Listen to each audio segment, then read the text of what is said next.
Hello everyone, मैं अंकुर ओबेले आप सभी का स्वागत करता हूं आपके अपने channel magnet brains Hindi medium पर। मैग्नेट ब्रेन्स हिंदी मीडियम एक ऐसा प्लेटफॉर्म है जहां पर आपको मिलती है निःशुल्क शिक्षा, वो भी क्वालिटी कंटेंट और बेस्ट फैकल्टीज के साथ। तो चलिए बात करते हैं कि इस वीडियो में हम क्या पढ़ने वाले हैं, इस वीडियो के अंदर हम क्या देखने वाले। इस वीडियो का हमारा टॉपिक होगा सॉफ्टवेयर। हार्डवेयर के ऊपर हम बात कर चुके हैं, हार्डवेयर को हम पढ़ चुके हैं। हमने देखा था कंप्यूटर एक परिचय, कंप्यूटर क्या है, कंप्यूटर की कुछ खास बातें देखी थी। हमने देखा था कंप्यूटर जो है वो केवल हार्डवेयर से नहीं चल सकता, सॉफ्टवेयर भी जरूरी है। क्योंकि हम जो चीज पढ़ रहे हैं, हम कंप्यूटर का उपयोग कहां कर रहे हैं, तो हमारे चैप्टर का नाम है आंकड़ों के प्रक्रमण और मानचित्रण में कंप्यूटर का उपयोग। तो जब आपको इन सब में कंप्यूटर का उपयोग करना होगा तो हार्डवेयर के साथ साथ आपको डिफरेंट सॉफ्टवेयर का भी उपयोग करना होगा।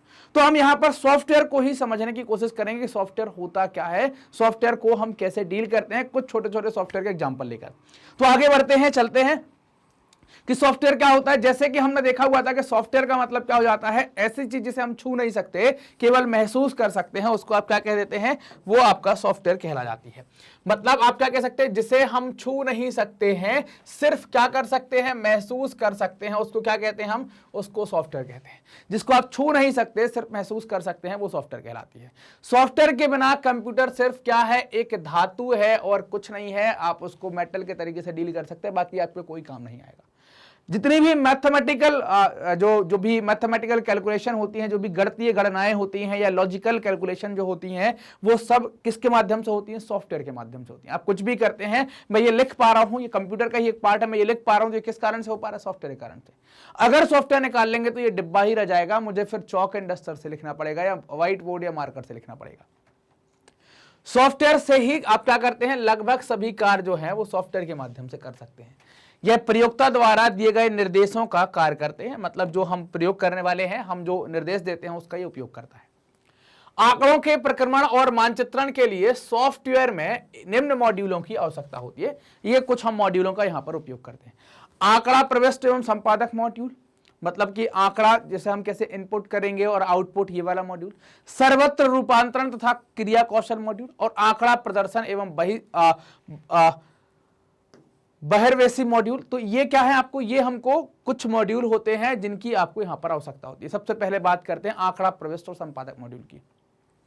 इसके अंतर्गत आंकड़ों के प्रक्रमण, मानचित्रण।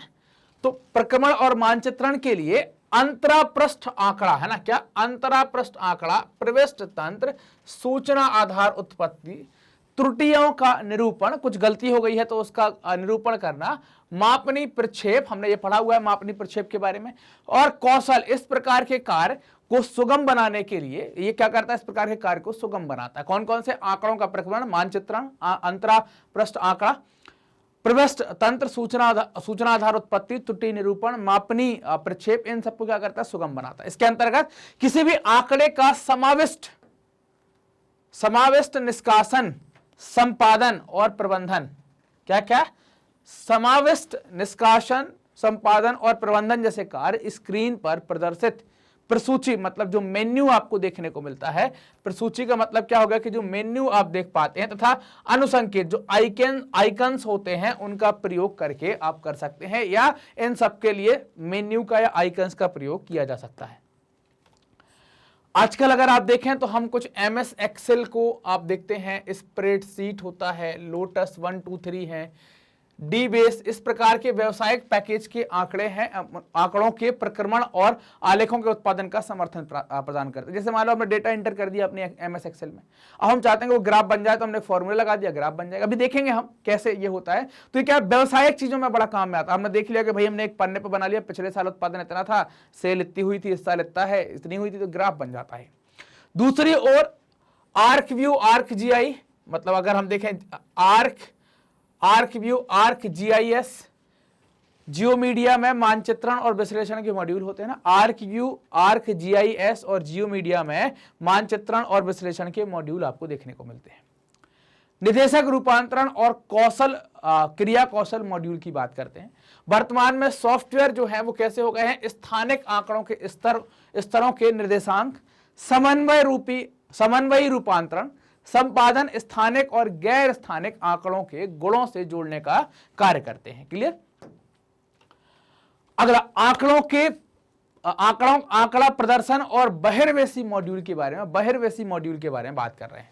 तो आधुनिक कंप्यूटर निम्न सामर्थ्य प्रस्तुत करते हैं इन सब मामले में। जैसे अगर हम बात करें जूमिंग तथा विंडोकृत एवं चयनित क्षेत्र में मापनीय प्रदर्शन, मापनीय परिवर्तन प्रचालन प्रदर्शित करना, वर्ण परिवर्तन सक्रियन करना, त्रिविमीय एवं संदर्श प्रदर्शन करना, 3D के बारे में बात कर रहे हैं, विभिन्न चयनित विषयों का प्रदर्शन करना। तो जो भी हम यहाँ पर प्रदर्शित करना चाहते हैं उनका प्रदर्शन यहाँ पर हो जाता है। ज्यामितीय विधियों जैसे बहुभुज आदि का उपयोग कर लेना, रेखा शैली, बिंदु चिन्ह प्रदर्शन का प्रदर्शन करना, प्लॉटर यंत्रों के योजन से मतलब प्लॉटर जिसमें आपने देखा गाड़ी के नंबर लिख देते हैं, स्टिकर बना देते हैं चिपकाने के लिए, ग्राफिक यूजर इंटरफेस आधारित तालिका संरचना, ये सभी को आप क्या कर सकते हैं यहाँ पर प्रदर्शित कर सकते हैं। अब बात करेंगे आपके प्रयोग के लिए कंप्यूटर सॉफ्टवेयर, मतलब हमारे क्या क्या यूज के लिए कंप्यूटर सॉफ्टवेयर। तो हम जैसे कि जानते हैं कि आंकड़ों के प्रक्रमण में अनेक सॉफ्टवेयर का उपयोग किया जाता है। बिना सॉफ्टवेयर के आप डेटा प्रोसेस नहीं कर पाएंगे, डेटा का कुछ खास आप कंप्यूटर के माध्यम से नहीं कर पाएंगे। परंतु हम केवल एक MS एक्सेल और स्प्रेडशीट प्रोग्राम का ही यहाँ पर वर्णन करने वाले हैं, मतलब इसको ही हम यहाँ पर समझने वाले हैं। स्प्रेडशीट हमें आंकड़ों के भरण में, मतलब उसको आप कैसे फिल करते हैं, सांख्यिकी को अधिकलित तथा आलेखी विधियों द्वारा, ना कैसे आलेखी विधियों द्वारा असंसाधित आंकड़ों तथा अभिकलित सांख्यिकी के प्रदर्शन के लिए सामर्थ्य बनाता। मतलब आपके या इस लाइन का मतलब क्या समझें, आपके पास डेटा आ गया है, आपने फिल कर दिया है, अब उसको आपको सांख्यिकी तरीके चाहिए, कैसा कैलकुलेशन चाहिए है, कैसा ग्राफ चाहिए, सब कुछ आप यहां पर प्रदर्शित कर सकते हैं इसकी मदद से। MS एक्सेल अथवा स्प्रेडशीट की बात करते हैं क्या है। तो MS एक्सेल या लोटस 1 2 3 या डीबेस आंकड़ों के किसके काम में आता है, प्रक्रमण के काम में आता है, आलेख के काम में आता है, आरेखों की रचना में प्रयुक्त होते हैं, है ना। आरेखों की रचना में प्रयुक्त होने वाले कुछ क्या है, ये महत्वपूर्ण सॉफ्टवेयर है। ये मानचित्रों की रचना करने वाले, है ना, ये मानचित्रों की रचना करने वाले सॉफ्टवेयरों को क्या करते हैं, आसान बनाते हैं, क्योंकि इसमें आसानी से आंकड़ा क्या कर सकते हैं, भर सकते हैं, फिर उससे हम मानचित्र तैयार कर सकते हैं। अभी हम देखेंगे कैसे हम मानचित्र बनाते हैं, कैसे हम ग्राफ तैयार करते हैं।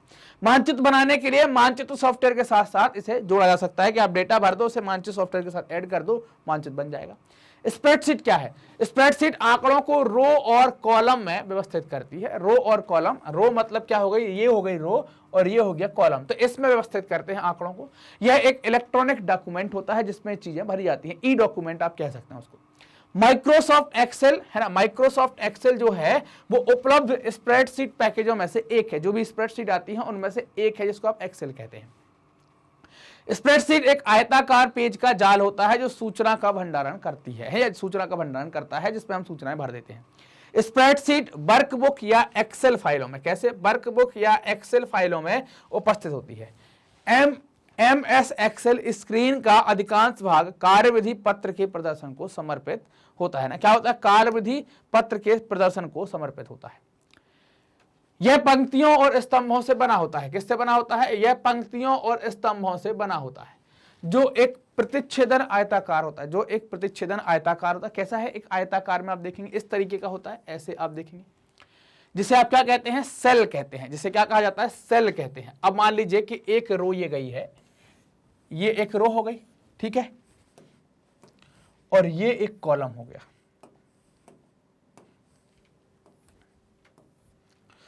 तो ये वाला जो पार्ट है, ये वाला जो पार्ट है, इसको क्या कहेंगे, ये एक सेल कहलाता है। क्या कहलाता है, इसको क्या कहा जाएगा, ये एक सेल कहलाएगा, ठीक है। इसको क्या कहेंगे, इसको कहा जाएगा सेल, ये कहलाएगा एक सेल। समझ में आई बात। तो इसको क्या कहते हैं, एक सेल कहते हैं। सेल के अंतर्गत संख्यात्मक व सूत्र कुछ भी आप लिखना चाहें वो यहां पर आप भर सकते हैं।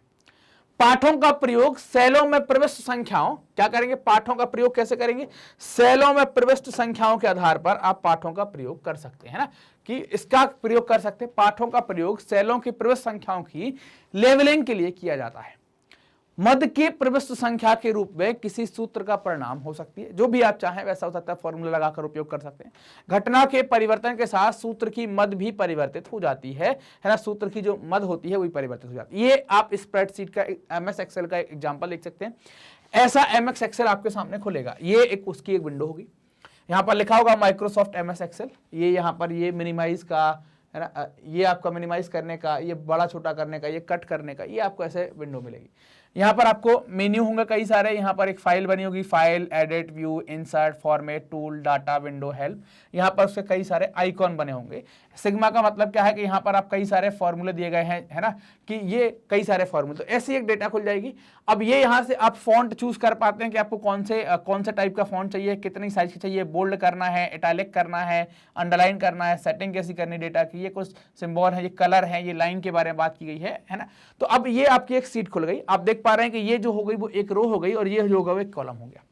यहां पर अलग अलग सीट खुल जाती है। तो अब ये वाला जो पार्ट है, ये वाला जो पार्ट है,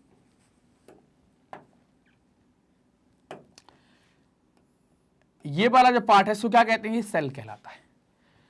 और ये यहां पर क्या है, ये सेल का एड्रेस है, ये सेल का एड्रेस है, सेल एड्रेस है क्या, रो के रूप में, और ये क्या है आपका सेल का एड्रेस है कॉलम के रूप में। ये आप एड्रेस देख पा रहे हैं, सेल और रो का एड्रेस आप देख पा रहे हैं ये, ठीक। ये आपको वर्कशीट दी गई है, ये और अलग वर्कशीट दी गई है जो आप ओपन करना चाहें कर सकते हैं। ये मेन्यू आइकन्स दिए गए हैं, मेन्यू दिया गया है। ऐसा आपको यहाँ पर ये MS एक्सेल का वर्कबुक देखने को मिलता है, आप चाहे तो खोलकर अपने सिस्टम पर देख सकते हैं।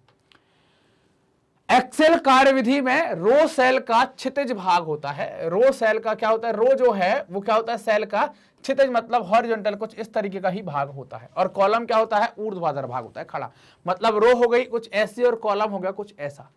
इनके कॉम्बिनेशन से, इनके कॉम्बिनेशन में जो बीच में पार्ट आ जाता है उसको क्या कह देते हैं, ये वाला जो पार्ट हो जाता है उसको क्या कह देते हैं, ये कहला जाता है सेल। क्लियर बात। एक कार्यविधि पत्र जिसको वर्कशीट में कुल आप कितनी एंट्री कर, कितनी रो हो सकती हैं, 10,48,576 रो, 576 रो, 16,384 पंक्तियां, जिन पर आप क्या कर सकते हैं, इतनी संख्या लिख सकते हैं, 256 स्तंभ होते हैं। ये सारी बातें आप इस पर देख पा रहे हैं कि पहली रो संख्या, पहला रो कॉलम ए से आरंभ होता है और आप लिखते चले जाते हैं ए से जेड तक, फिर ए से एक्स जेड तक, बी ए से बी जेड तक, फिर 1A से जेड तक, ऐसे आपको ये चीजें मिल जाएंगी। 256 होते हैं और इनको द्वारा इनको सूचित किया जाता है, ये इनको लिखे जाते हैं जिनके द्वारा हम इनको सूचित करते हैं। मतलब कॉलम और रो के एड्रेस बताए गए हैं ए और 1 के रूप में, आप देख सकते हैं। एक्सेल में आंकड़ा प्रविष्टि एवं भंडारण की प्रक्रिया कैसे होती है, आप कैसे आंकड़ों को प्रवेश करते हैं, कैसे भंडारण करते हैं। एक्सेल के अंदर अगर आप देखें तो एक्सेल में आंकड़ों को प्रविष्ट आप कर सकते हैं। कैसे कर सकते हैं, हम उनकी आंकड़ों की प्रतिलिपि तैयार कर सकते हैं, उन्हें एक कोष्ठिका से दूसरी कोष्ठिका में स्थानांतरित कर सकते हैं, तथा चाहे तो उन्हें सुरक्षित भी रख सकते हैं। आप चाहे तो संपूर्ण फाइल का निष्कासन भी कर सकते हैं, डिलीट भी कर सकते हैं। तालिका, जो अगली तालिका देखेंगे उसमें हम खुद देखेंगे, मेन्यू और विकल्पों का अन्वेषण करके सीखेंगे कि आप कीबोर्ड के दाईं ओर दी गई संख्या पैड प्रयोग करेंगे तो आपको पता चलेगा कि आंकड़ों का भंडारण हम बहुत आसान है, बहुत आसानी से कर पाएंगे। स्तंभ के अनुसार आंकड़ों की प्रविष्टि करने के लिए संख्या टाइप करेंगे, एंटर की दबाते जाएंगे, डाउन एरो दबाते जाएंगे, आगे पीछे बढ़ते जाएंगे, ये एंट्री यहां पर हो जाएगी। ठीक, ये आप देख पा रहे हैं यहां पर। ये अगर आप देखें तो क्या कर रहे हैं, आप यहां पर एंट्री करते जाएंगे और आगे बढ़ते चले जाएंगे, एंट्री करते जाएंगे, आगे बढ़ते चले जाएंगे। ये सेलेक्ट है, इस पर आप एंट्री कर देंगे। क्लियर बात। चलो, अब आंकड़ों की प्रवेश और भंडारण के महत्वपूर्ण प्रकार कैसे हम कैसे करेंगे। देखिए, नई फाइल खोलने के लिए आपको क्या करना है, आपको जाना है मेन्यू किस पर, फाइल पर। मेन्यू में किस पर जाना है, जो हमने यहां पर देखा हुआ था, जो हमने यहां पर देखा हुआ था। अगर हम यहां पर बात करें, अगर ये फोटो की बात करें तो आपको यहां कहां जाना है, फाइल पर जाना है, ये बात की गई यहां पर। क्लियर। तो कहां पर जाना है, आपको फाइल पर जाना है। नई फाइल खोलने के लिए फाइल पर जाना है और आप क्या करेंगे, यहां पर न्यू सेलेक्ट करेंगे, या शॉर्टकट आप कर सकते हैं कंट्रोल-N के माध्यम से। पहले से विद्यमान फाइल की बात करें, है ना, पहले से विद्यमान फाइल की बात अगर हम करते हैं तो आप देखेंगे यहां पर फाइल पहले से खोलने के लिए आप क्या करें, यहां पर फाइल, फिर उसको ओपन कर दें और कंट्रोल-O कर दें। तो ऐसे क्या कर सकते हैं, इस तरीके से आप क्या कर सकते हैं कि नई फाइल को आप आसानी से खोल सकते हैं। समझ में आई बात। फिर आप देखते हैं कि फाइल को सुरक्षित करने के लिए आप क्या कर सकते हैं। देखो, इसके लिए तो एक शॉर्टकट की बना दी है, अगर आप देखेंगे तो क्या बना दी है, एक कंट्रोल-S सीधे सीधे। लेकिन ये प्रोसेस क्या होती है, तो आपको सबसे पहले क्या करना है, फाइल को एक क्या करना है, नाम देना है। आपने फाइल को एक नाम दिया और उसकी डिटेलिंग आप कर देंगे, कहां आप उसको स्टोर करना चाहते हैं उसका एड्रेस आप देंगे। चूक व्यतिक्रम द्वारा, मतलब जो हम देखे थे कि जो एड्रेस जिनको चूक कहते थे, ABC ऐसे कुछ, तो चूक व्यतिक्रम द्वारा इनको एक एड्रेस दे देंगे। फाइल में जाएंगे, फाइल में जाकर आप सेव करेंगे तो वो सेव हो जाएगा, या डायरेक्टली कीबोर्ड पर आप कंट्रोल+S दबा देंगे तो सेव हो जाएगा। फिर इसके बाद आता है, अगर हम अगले की बात करते हैं तो क्या आता है, कॉपी बनाना, प्रति बनाना। इसके लिए क्या है कि कंट्रोल+C आप डायरेक्टली दबा देते हैं कीबोर्ड पर, कंट्रोल और C एक साथ दबाते हैं तो कॉपी हो जाएगा। तो प्रति बनाने के लिए उसे अन्यंत्र ले जाने अथवा आंकड़ों के वर्ग को पेस्ट करने के लिए आप क्या करेंगे, माउस को घसीट कर मतलब कर्सर को ले जाएंगे वहां पर, और फिर वहां पर आप चयन करें क्या चाहते हैं, माउस का बायां बटन दबाएंगे, है ना, जो आपका लेफ्ट साइड है उसको क्लिक करेंगे, दबाकर आंकड़ों के वर्ग का चयन कर लेंगे, क्या क्या करना है उसको दबाए हुए आप सेलेक्ट कर लेंगे, और फिर एडिट के ऑप्शन में जाएंगे, कॉपी करेंगे और यहाँ पर क्या कर देंगे, कंट्रोल सी कर देंगे, तो क्या हो जाएगा, वो कॉपी हो जाएगा। काटने के लिए कट करना है ना, कट करके कहीं ले जाना है तो इसके लिए कंट्रोल एक्स है, सेम सिस्टम करना है, कर्सर ले जाएंगे, सेलेक्ट कर लेंगे, एडिट में जाएंगे, कट कर लेंगे, कट हो जाएगा। आंकड़ों के वर्ग को पेस्ट करने के लिए आपको क्या करना है, तो आप कहां जाएंगे, जहां पर आपको करना है तो संकेतक को उस सेल पर ले जाएंगे, जो कर्सर है उसको कहां ले जाएंगे, उस सेल पर ले जाएंगे, सेल पर ले जाकर क्या करेंगे, एडिट का आप बटन दबाएंगे और एडिट का बटन दबाएंगे और पेस्ट कर देंगे, वहां पर एडिट के ऑप्शन में से पेस्ट कर देंगे, पेस्ट हो जाएगा। शॉर्टकट की क्या है, कंट्रोल प्लस वी है। अंतिम कार्य का निराकरण आपको करना है तो आप एडिट पर जाएंगे, जैसे आपको फिर से वापस जाना, एडिट पर जाएंगे, अंडू कर देंगे, तो ये क्या होगा, आपने जस्ट जैसे ये है, अब इसका क्या करना है, इसके पहले वाली चीज चाहिए, मैंने ये अंडू कर दिया तो अंडू हो गया, ठीक। तो अंडू करने के लिए क्या है, कंट्रोल जेड का ऑप्शन होता है, और रीडू करने के लिए क्या होता है, अंतिम कार्य की पुनरावृत्ति करने के लिए क्या होता है, आपको अगर रिपीट करना चाहते हैं तो क्या कंट्रोल वाई आप दबा सकते हैं, एडिट में जाकर रिपीट कर सकते हैं तो वो दबा सकते हैं, जैसे यहां पर आप देख पा रहे हैं, यहां पर आप देख पा रहे हैं, जैसे मैंने ये हटा दिया, अब ये क्या आ गया, तो ये ऐसे हो जाता है, इसको अंडू और रीडू कहा जाता है। आंकड़ों का प्रक्रमण एवं अभिकलन, है ना, आंकड़ों का प्रक्रमण एवं अभिकलन के बारे में बात करेंगे। प्रारंभिक आंकड़ों को संसाधन करना होता है, जो आपको रॉ डेटा मिलता है उसको आपको क्या करना है, प्रोसेस करना पड़ता है, संसाधन करना होता है। इसके लिए कुंजी पटल कीबोर्ड पर दिए गए चिन्हों का आप उपयोग करें, चिन्हों का उपयोग करते हुए, प्रयोग करते हुए संख्याओं को घटा, जोड़, गुणा, भाग, है ना, ये सब कर सकते हैं। यह चिन्ह क्या कहलाते हैं, इनको ऑपरेटर्स कहा जाता है। ये चिन्ह क्या कहलाते हैं, ऑपरेटर्स या प्रचालन कहलाते हैं, इनको ऑपरेटर्स से प्रचालन कहा जाता है। अगला आता है कि ये तत्वों को एक सूत्र अथवा अभिव्यक्ति से जोड़ते हैं, जैसे यदि आपको 7 + 8 5 6 करना है तो आप अभिव्यक्ति को हल करना चाहते हैं तो आपको ये फॉर्मूले आपको उपयोग करने पड़ेंगे। माउस की सहायता से किसी सेल पर क्लिक कीजिए, अभिव्यक्ति को 7 + 8 5 6 के क्रम में टाइप कर दीजिए। ये आप ऐसे पहले 7 करेंगे, फिर प्लस दबाएंगे, 8, फिर 5, फिर 6, ये टाइप कर देंगे।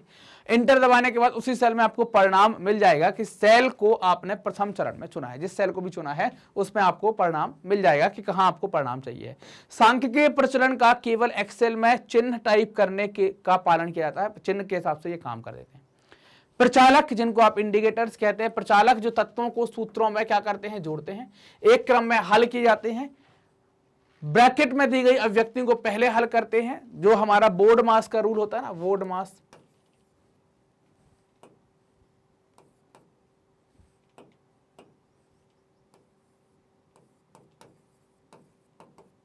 एक मिनट,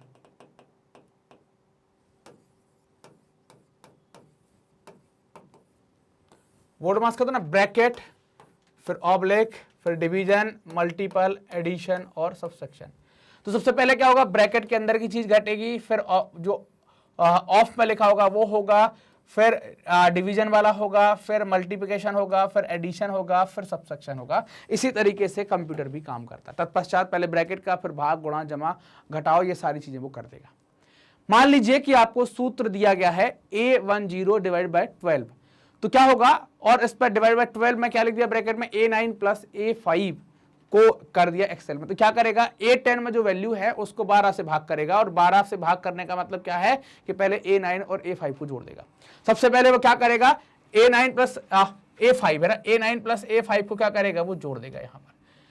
अब वो जोड़कर यहां पर ये प्रविष्ट कर देगा और A10 के मदों का योगफल में विभक्त कर देगा। जो A10 दिया गया है उसमें क्या कर देगा, ये उनमें इनका भाग देना स्टार्ट कर देगा। तो पहले ब्रैकेट के अंदर की चीज होगी, फिर उसके बाद डिवाइड होना स्टार्ट होगा, है ना, पहले ब्रैकेट फिर डिवाइड, ऐसे हम यहां हल करते हैं। उदाहरणों के लिए यदि आप भारत के विभिन्न राज्यों की ग्रामीण जनसंख्या प्रतिशत में ज्ञात करना चाहते हैं तो चित्र जो है वो 4.4 ऐसा करने के लिए आपको प्रेरित करेगा, बताएगा कैसे करते हैं, क्या क्या आंकड़ों की जरूरत होगी वो भी हम देखेंगे। तो इसके लिए आपको वर्कशीट में निम्न चरणों का प्रयोग करके ग्रामीण जनसंख्या का प्रतिशत आप निकाल सकते हैं। कैसे, आप ये देखें कि ये पॉपुलेशन दी गई है, ए में हमने क्या कर दिया, यहाँ पर स्टेट के नाम लिख दिया, आंध्र, अरुणाचल, आसाम, बिहार, ये सारे नाम हमने यहाँ लिख दिए। यहाँ अर्बन पॉपुलेशन लिख दी है, यहाँ पर टोटल पॉपुलेशन लिख दी है। यहाँ पर हमें फॉर्मूला लगाना पड़ेगा, फॉर्मूला हमें लगाना पड़ेगा अगर हम परसेंटेज निकालते हैं। तो अगर हम यहां पर अर्बन, अगर हम रूरल निकालते हैं तो एक कॉलम बना देते हैं, वहां पर लिख देते हैं रूरल पॉपुलेशन। अगर अब यहां पर क्या बात की जा रही है, परसेंटेज निकालनी है आपको, परसेंटेज निकालनी है, तो ये क्या है, बी है, ये B1 है और ये B2 है। आप देखें ना, ये 1 2 चल रहा है, तो ये B1 है और ये B2 है, तो B2 है ना, ये B2 हो गया, ये क्या हो गया, B2 हो गया, और ये क्या हो गया, C2 हो गया। परसेंटेज कैसे निकलेगा, मतलब जो अर्बन पॉपुलेशन है उसमें टोटल पॉपुलेशन का भाग दे देंगे और मल्टीप्लाइड बाय 100 कर देंगे। तो आप क्या करेंगे कि अर्बन पॉपुलेशन मतलब कौन से कॉलम में, B2, और डिवाइड किससे करेंगे, C2 का टोटल पॉपुलेशन का, मल्टीप्लाइड किससे करेंगे, 100 से। यही कर दिया, B2 divide by C2 multiplied by 100। तो जो वैल्यू आएगी वो यहाँ पर परसेंटेज में लिखती चली जाएगी, सारी वैल्यू किसमें होगी, परसेंटेज में आती जाएगी। तो ऐसे आपको फॉर्मूले यहाँ पर लगाने पड़ते हैं। तो आप क्या कर सकते हैं, आसानी से आप परसेंटेज, कोई भी चीज आसानी से आप यहाँ, आपको हर एक का निकालना नहीं पड़ेगा, अपने आप अपने परसेंटेज यहाँ पर आता जाएगा। बी स्तंभ में प्रत्येक राज्य की ग्रामीण जनसंख्या को प्रविष्ट करें। सी स्तंभ में राज्यों की कुल जनसंख्या प्रविष्ट करें। आप ग्रामीण शहर जो भी आप निकालना चाहते हैं, फिर आप क्या करते हैं, V2 C2 और मल्टीप्लाई बाय 100 करके जैसे हमने निकाला है वैसे हम निकाल सकते हैं। एंटर दबाएंगे, आपको वैल्यू वहां पर मिल जाएगी परसेंटेज में। अब राज्यों की जनसंख्या ग्रामीण जनसंख्या के प्रतिशत को ज्ञात करके पुनः सूत्र लिखने की जरूरत नहीं है, केवल D2 के लिए सेल को दबाइए, तो आप क्या करते जाएंगे, प्रतिलिपि नीचे आती जाएगी और क्या होगा, खींचते चले जाएं आगे की तरफ, मतलब आप ऐसे इसको आगे की तरफ खींचते चले जाएं तो सबका परसेंटेज क्या होगा, आते जाएगा। जैसे आप एक्सेल चलाते हैं, जैसे हमने ये सेलेक्ट किया यहाँ पर और बस यहाँ पर सेलेक्ट करके और कर्सर को नीचे तक खींच दिया तो सबका परसेंटेज बनता चला जाएगा, खींचकर नीचे ले आए तो सबका परसेंटेज बन गया। यहाँ पर हमने क्या किया था, B2 डिवाइड बाय C2 किया था, जब कर्सर खींचेंगे तो यहाँ पर क्या हो जाएगा, B3 डिवाइड बाय C3 हो जाएगा, मल्टीप्लाइड बाय 100 हो जाएगा, मल्टीप्लाइड बाय 100 हो जाएगा। यहाँ पर क्या हो जाएगा, B4 divide by C4 multiplied by 100 हो जाएगा। वैल्यू क्या आ रही है, ये वैल्यू सामने आपके आती चली जा रही, और ऐसे आपने खींच दिया तो क्या हो जाएगा, आखिरी तक आ जाएगा कि ये हो जाएगा आपका B13 divide by C13 multiplied by 100 और वैल्यू क्या आ जाएगी ये। तो ऐसे आपको एक फॉर्मूला लिखना है, कर्सर पकड़ के खींच देना है बस, फिर क्या हो जाएगा, आपका सारा मामला सेट हो जाएगा, सबका परसेंटेज निकल जाएगा। क्लियर बात। पिछले अध्याय में कुछ आधारभूत सांख्यिकी विधियों के बारे में हमने बात करी थी, जैसे आप माध्य, माध्यिका, बहुलक और प्रकीर्ण एवं सहसंबंध के बारे में हमने देखा था, इनको हमने देखा हुआ था। तो वर्कशीट क्रियाओं का उपयोग करके इन सांख्यिकीय अभिकलन की हम अनुवर्ती भी, इनको हम क्या कर सकते, अनुवर्ती भी है, मतलब आप इसको भी कर सकते हैं। MS एक्सेल में अनेक निर्मित सांख्यिकीय और गणितीय क्रियाएं इंसर्ट मेन्यू में अवस्थित हैं, उनका उपयोग करके आप ये सारी चीजें निकाल सकते हैं। देखेंगे हम कैसे माध्य, माध्यिका और ये सब निकालते हैं।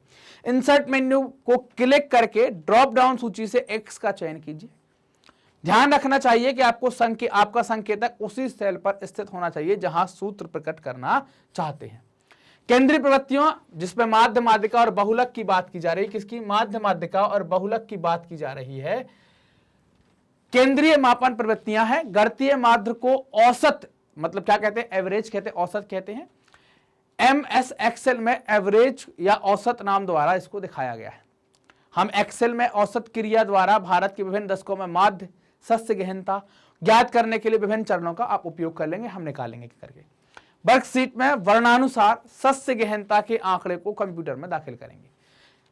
माउस का प्रयोग करते हुए B12 सेल पर क्लिक करेंगे। चलिए देखते हैं कि करके। इंसर्ट मेन्यू पर क्लिक करके ड्रॉप डाउन सूची में X क्रिया चुनेंगे और क्या करेंगे, क्रिया से इंसर्ट कार डायलॉग बॉक्स खुलेगा, हम इंसर्ट कर देंगे। क्या करना है, सिलेक्ट ए कैटेगरी, स्टैटिकल का चयन कर लेंगे। सिलेक्ट ए फंक्शनल बॉक्स, एवरेज को क्लिक करेंगे, ओके का बटन दबा देंगे। फंक्शनल आर्गूमेंट नामक डायलॉग आपका ओपन हो जाएगा, फिर हम काम करते चले जाएंगे। फंक्शनल आर्गूमेंट के लिए नंबर 1 बॉक्स पहले दशक आंकड़ों का सेल विस्तार में प्रविष्ट करेंगे। माउस की माध्यम से आप सारी चीजें लिख देंगे। यहां पर फंक्शनल आर्गूमेंट बॉक्स पर ओके का बटन दबाएं। यह 1950 के दशकों की सेल 12 में जहां आरंभ है पर आप कर्सर रख देगा, है ना, आपको सारी चीजें वहां पर मिलती चली जाएंगी। 1 से 7 का अनुसरण करेंगे। ये सारी बातें 60, 70, 80, 90 ये इनके मध्य शस्य गहनता आपको प्राप्त हो जाएगी। जैसे आप देख पा रहे हैं, ये आपने डेटा लिख दिया 1950, 51, 52 ये डेटा आ गया यहाँ पर। ये सारा डेटा यहाँ पर आपने एंटर कर लिया। ये सारा डेटा आप यहाँ पर एंटर कर लेते हैं। ये सब कुछ यहाँ पर एंटर हो जाता है। ये सबका यहाँ पर क्या आ गया, सबका एवरेज निकल कर आ गया। सबका क्या आ गया, ये जो माध्य हम निकाल रहे हैं, ये सबका माध्य आपको यहाँ पर निकल कर मिल जाएगा। ये सबका एवरेज निकल कर मिल जाएगा। फॉर्मूला लगाना पड़ेगा जो यहाँ पर बताया गया था, जो तरीके बताए गए उस तरीके से फॉर्मूला लगाएंगे तो क्या हो जाएगा, ये माध्य निकल कर आपको आ जाएगा। चित्र 4.6 में दिए गए आंकड़ों से माध्य की गणना की गई है और चित्र को देखने से आपको ज्ञात हो जाएगा कि 1950, 60, 70 के मध्य जो औसत है वो क्या है। ठीक, माध्य की गणना में प्रयोग की गई पद्धति से मिलती जुलती पद्धति का प्रयोग माध्य का प्रमाप विचलन एवं सहसंबंध की गणना करने के लिए भी कर सकते हैं। 4.9 4.10 को देख सकते हैं। जैसे देखिए आपने क्या किया, स्टैटिकल को सेलेक्ट किया, ये स्टैटिकल आपने सेलेक्ट कर लिया। स्टैटिकल सेलेक्ट करने के बाद आपको यहाँ पर एवरेज आप सेलेक्ट कर सकते हैं इसके नीचे, और कई सारी चीजें वो आप सेलेक्ट कर लेंगे और ओके दबाएंगे तो वो सेलेक्ट हो जाएगा, सिलेक्ट एवरेज फॉर फंक्शन। तो आप यहां से क्या कर लेंगे, वैसी चीजें सेलेक्ट कर लेंगे जो आपको निकालना है वो यहां पर आप आसानी से सेलेक्ट कर लेंगे। अब कहां से आपको सेलेक्ट करना है, फंक्शनल आर्गुमेंट जो हमने बात करी थी, तो B3 B12 है ना, B3 से लेकर B12 तक चलना है, ये आ जाएगा आपका यहाँ पर। Define your data range which you have to calculate, आप कहां से कहां तक को कैलकुलेट, B3 से लेकर B12 तक का आप कैलकुलेट करना चाहते हैं, आपने लिख दिया यहाँ पर, वो सब कैलकुलेट हो जाएगा और उसका कैलकुलेशन करके ने बता दिया कि इतना आ जाएगा, ओके दबाया, वो अपने आप वहां पर वैल्यू प्रविष्ट हो जाएगी। फिर आप देखें आपको इंसर्ट फंक्शन, मतलब आपको क्या फंक्शन डालने हैं, तो हमने ये देखा हुआ था कि भाई हमने यहाँ पर इंसर्ट दिया, सेलेक्ट कैटेगरी करी, स्टैटिकल कर दिया, फिर आपने यहाँ पर क्या ले लिया, STDVP ले लिया, ओके कर दिया, कोरल ले लिया, जो भी चाहिए, कोरल ले लिया कि आपको डिजाइन करना है तो कोरल ले लिया, ओके कर दिया। ओके करेंगे तो आप क्या करेंगे, आलेखों की रचना होना स्टार्ट हो जाएगी, आपको अब कोरल पर चीजें डिजाइन होना स्टार्ट हो जाएगी। चलिए आलेखों की रचना, तो तालिका में प्रदर्शित आंकड़ों का कोई अनुमान लगाना चाहें तो वह मुश्किल होगा, इसके लिए हम तालिका में प्रयोग किए गए आंकड़ों से ग्राफ तैयार कर लेंगे, चित्र तैयार कर लेंगे। अतः हम कह सकते हैं कि आलेख द्वारा आंकड़ों की अंतर वस्तु के बीच पठन आसान हो जाता है, आप आसानी से पढ़ पाते हैं। जैसे उपरोक्त सस्य गहनता के दिए गए 50 वर्ष के आंकड़ों को यदि हम उचित आरेख, दंड आरेख या रेखा ग्राफ द्वारा प्रदर्शित करें तो हम मिनटों में भारत की सस्य गहनता की प्रवृत्तियों का समुचित निष्कर्ष निकाल सकते हैं। क्या कर सकते हैं, समुचित निष्कर्ष यहां पर निकाल सकते हैं। आंकड़ों के प्रकार एवं उनके प्रदर्शन की विधियां, कैसे हम आंकड़ों का प्रकार कैसे प्रदर्शित करेंगे, तो समय एवं आंकड़ों को रेखा ग्राफ के द्वारा और दंड ग्राफ के द्वारा आप दिखा सकते हैं। दंड आरेख एवं आयत चित्रों का प्रयोग विभिन्न इकाइयों की आवृत्ति को दर्शाने के लिए किया जाता है, अलग अलग तरीके से हम दिखाते हैं, छोटा बड़ा ऐसे दिखाने के लिए प्रयोग करते हैं। मिश्रित दंड आरेख और चक्रण पाई आरेख के अंशों को भी दिखवाते हैं, उससे भी हम ये दिखा सकते हैं। मानचित्र का प्रयोग स्थिति के अनुसार आंकड़ों को प्रदर्शित करने के लिए किया जाता है, हम वैसे उनका उपयोग कर लेंगे।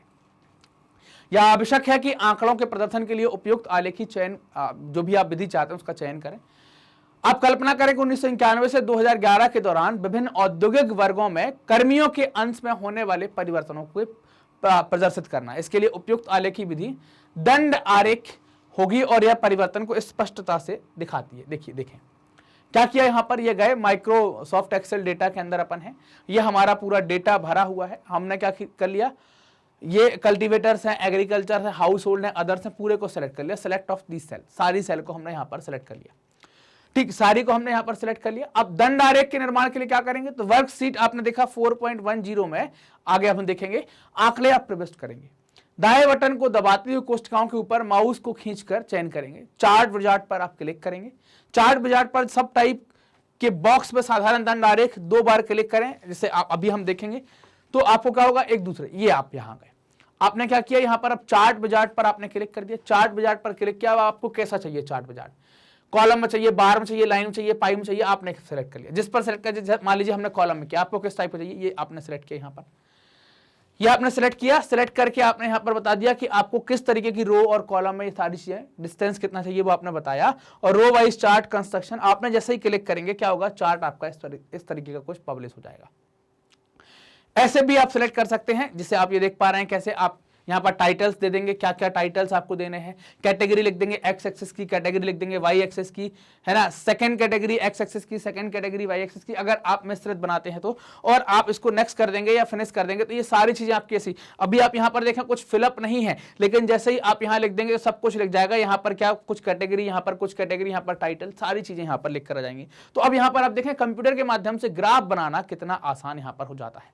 अब आप ये जो कैटेगरी आपने लिखी है वो कहाँ लिखना चाहते हैं, तो आप लिख दें यहाँ पर भाई बॉटम में लिखना है, फिर हमने और आगे नेक्स्ट कर दिया, नेक्स्ट करते चले जाएंगे तो क्या होगा, फिर आप लास्ट पे फाइनलाइज कर देंगे और आपका एक ग्राफ, एक दंड आरेख बनकर आपके सामने पेश होगा। वर्कशीट की संख्या, चयनित आंकड़ा, परिसर और दंड आरेख का पूर्व दर्शन आपको हो जाएगा, जैसे हमने देखा हुआ है। आंकड़े के वर्ग पंक्ति अनुसार व्यवस्थित होंगे, हम देख लें कि सही लग रहा है, उसको हम पब्लिश कर दें।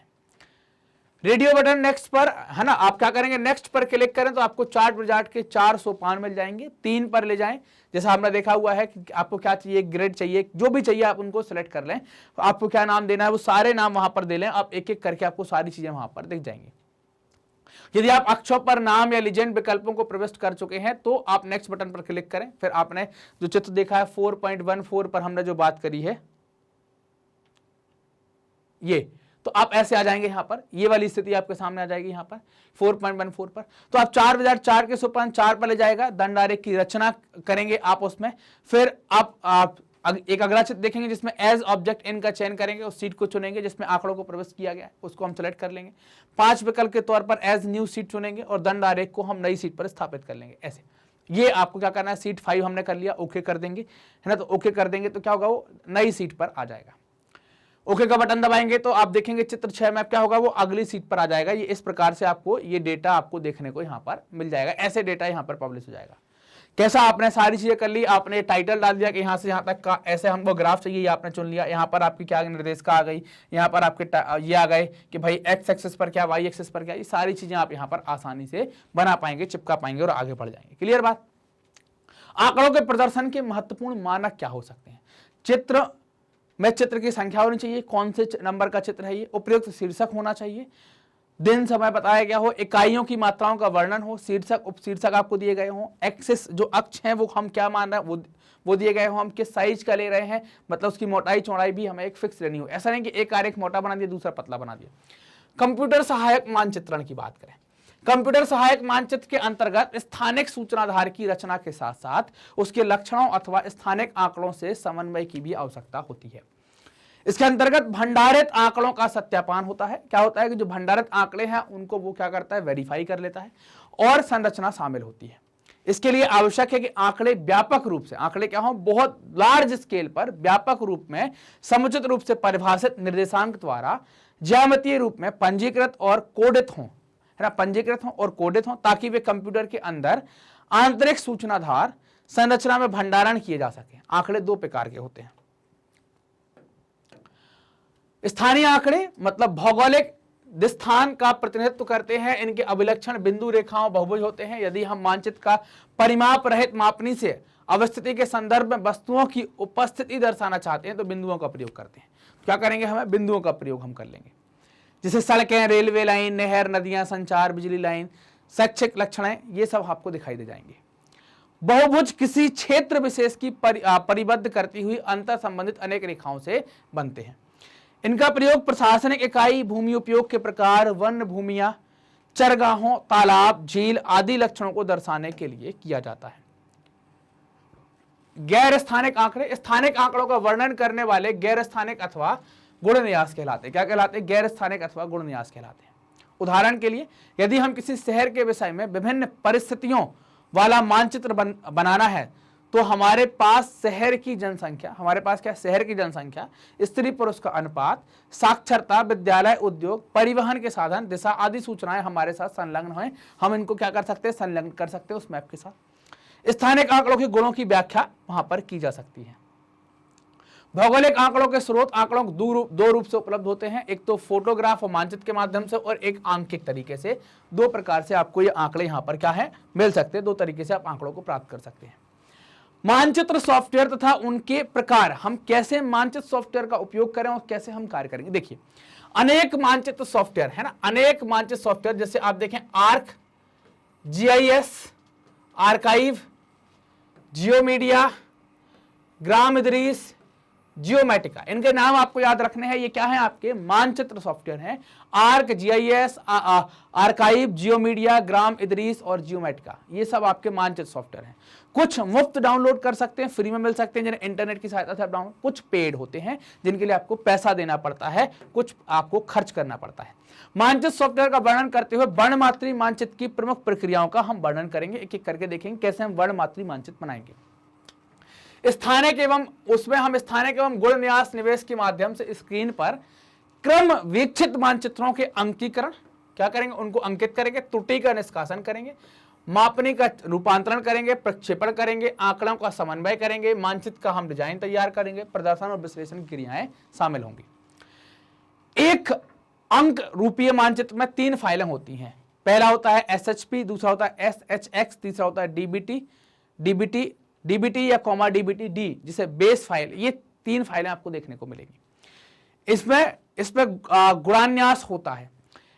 यह SHP और SHX से जुड़ी होती है। SHX और SHP फाइलों में स्थानिक मानचित्र सूचनाएं होती हैं और DBT फाइल का संपादन MS Excel में किया जाता है। DBT फाइल का संपादन किस में करते हैं? MS Excel में किया जाता है। आप उपलब्ध मानचित्रण सॉफ्टवेयर का प्रयोग करते हुए एक वर्णमापी एक वर्णमापी क्या कर सकते हैं? मानचित्र की रचना कर सकते हैं, परंतु इसके लिए आपको सॉफ्टवेयर की नियम पुस्तिका को पढ़ना होगा। उसमें जो नियम दिए गए हैं उनके हिसाब से चलना होगा। स्टेज क्या क्या आएंगे, तो हम उन स्टेजों का पालन करेंगे। जो स्टेज यहां पर आने वाली है, एक करके उन स्टेजों का पालन यहां पर करेंगे और वो जो उस पर दिए गए उस स्टेज को फॉलो करते हुए आप उसको क्या कर सकते हैं? चित्र को पब्लिश कर सकते हैं। तो हमने देखा कैसे सॉफ्टवेयर का उपयोग करके हम मानचित्र पब्लिश कर सकते हैं। हमने ग्राफ का उदाहरण देकर भी देखा, दंड आरेख का उदाहरण लेकर भी देखा।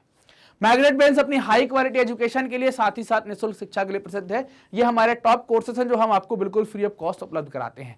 ये कहां पर आपको मिलेंगे इनकी वीडियो? तो हमारे ऑफिशियल यूट्यूब चैनल पर, वेबसाइट पर और एप्लीकेशन पर आप इनको देख सकते हैं। आप हमसे कनेक्ट कर सकते हैं यूट्यूब, फेसबुक, इंस्टा, ट्विटर और टेलीग्राम के माध्यम से। ये वीडियो आप देख रहे हैं मैग्नेट ब्रेन्स के Hindi channel magnet brains Hindi medium पर, तो चैनल को सब्सक्राइब करें, वीडियो को लाइक करें, अपने दोस्तों के साथ शेयर करें। धन्यवाद।